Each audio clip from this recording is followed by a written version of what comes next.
I think it provides a greater transparency and a greater, I would say,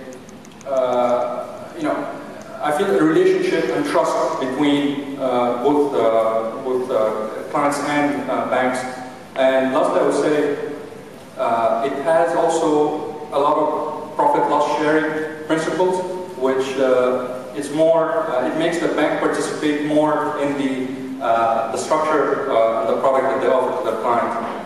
And lastly, I would say they also, I believe in the Islamic finance has and our bank, we have been practicing that, it has more into the community, it adds more value to the community, it does participate in the community that is surrounded, whether it's in Sharja or the U.A.E. and so on. I feel that there is an active participation, which is the social aspect that Dr. Murat presented in his presentation. The only other thing that I would say is that the corporate governance needs to improve, but other than that, I do see a lot of overlap between the ESG investing and the Islamic finance down the road. So I would say that's about it.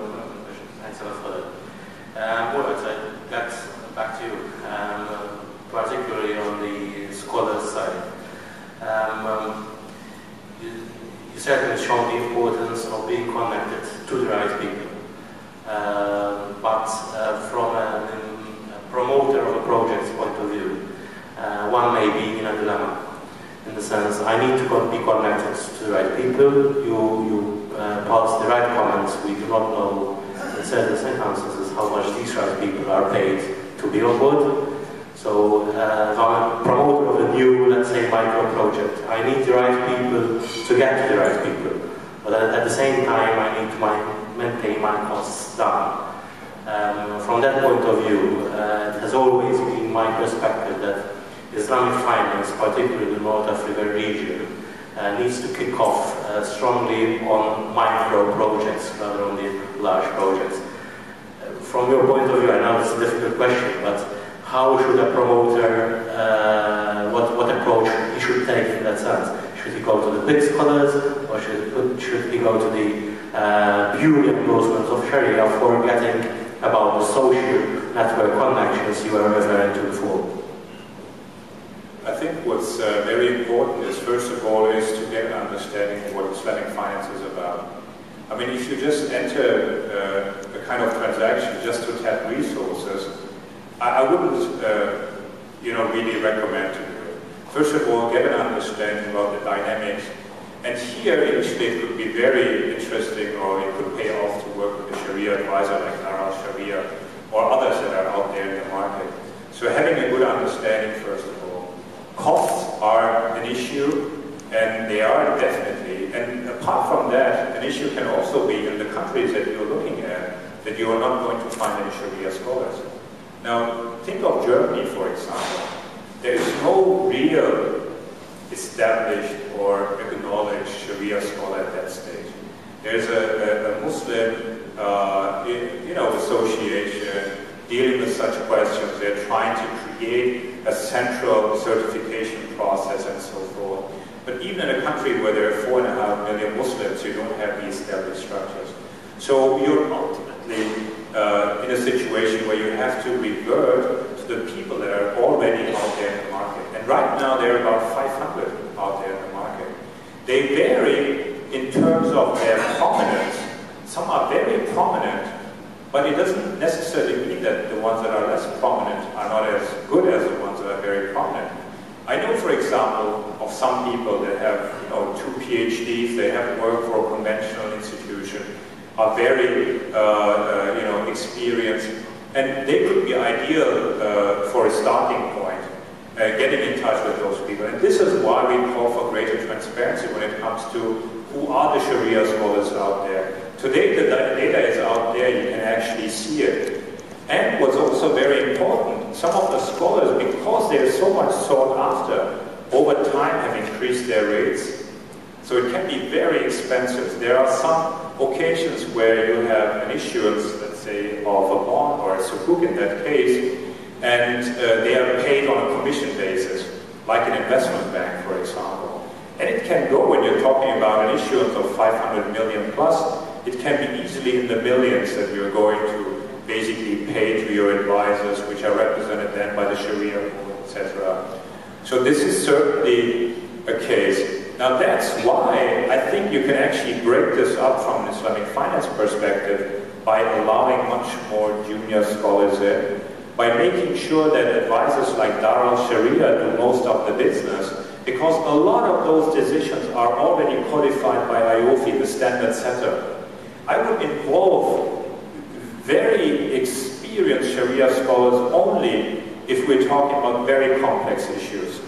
And most of the issues aren't complex at all. So IOFI standards would be enough. A Sharia advisor, having potentially one Sharia board or Sharia scholar or a group of Sharia scholars with them could be an alternative. There are certainly ways, but increasing transparency would also lead to identifying more people. Give you one example. If you look at the education of the top 20 scholars and compare it to the 20 to 100 scholars, let's say to the top 100, you will see that they are almost identical in terms of education. Almost all of them will have Sharia-related education, and then they will have comparative law education. And it's interesting to see that only 9% of all the scholar universe will actually have a dedicated finance-related education at a tertiary institution. So education-wise, they're very similar. Thank you, Murat. Mr. SOHAIL. The founder member of the Sharia, Dr. Hassan, was with us a few years back in Malta. As you said, he's the father of Islamic finance, and he kicked off Islamic finance way back in the 60s in Egypt. In spite of that, Islamic finance in North Africa did not really kick off as we expected for various reasons. There was political reasons and what have you. Yesterday we were discussing the potential of Islamic finance in North Africa and the U.A.E. You saw it evolving, starting again from Egypt. Could you put your business into that perspective and your vision of Islamic finance growing within North Africa and the Mediterranean region? Thank you. But before I come to that, I would like to just add to what's presentation. You see, the pressure on Sharia scholars definitely is there. Because the Islamic finance, the growth of Islamic finance was unprecedented and it was very fast. So obviously they were caught unaware. They were not prepared for it. But then at the same time they could not tell the institutions, okay, sorry, I cannot handle you. Because this is the Sharia approach, that if somebody comes to you asking for guidance, you must provide the guidance. You cannot say no. I have had enough institutions, so I will not take you on board. So this is not the Sharia scholars who are seeking these institutions, this is the other way around. The institutions are seeking them. And for them to say no to them, as if they are turning them away from the Sharia guidance. This is one. What we did in our Sharia is exactly to lessen and reduce the burden of the scholars. In the Islamic Bank, there are 5 scholars. And the concept of setting up the Sharia unit, working directly with the Sharia board, was to reduce the pressure. When I joined DIB in 2001, I did one syndication transaction which took about 6 months to close. Another transaction took 8 months to close. So the management said this is not acceptable. We have to, grow faster. So do something. Okay, Hussain came up with this idea. Give me a team. I will train them, I will give them my brain and let them have a look at the structure, documentation, and then come to me with filtered comments. It will be, very fast.